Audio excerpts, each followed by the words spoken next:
Hello and welcome. Have you ever been performing some maintenance or repair on your chainsaw recoil or replacing the recoil rope, but when coming to fit the new rope, you forgot which way round it needs to be wound onto the pulley? Then in this very quick tips video, I'm going to show you how to quickly find out.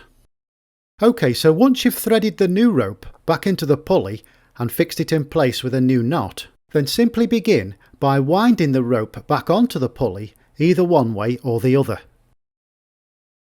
And then simply place the pulley loose into position inside the housing, no need to fix anything in place. And then from there should be a straight line of rope through the eyelet and then coming onto this side of the pulley, the most direct and quickest route onto the pulley.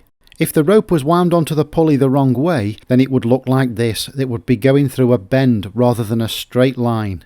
It just doesn't operate at all this way. So providing we've got this direct route and everything else looks okay, we can start to build up the recoil. As I've said, this was a very quick tips video which I've made upon request. And I want to thank you so much for watching this video, and please do take a look down in the description below where I've got some links to my website for some free downloads.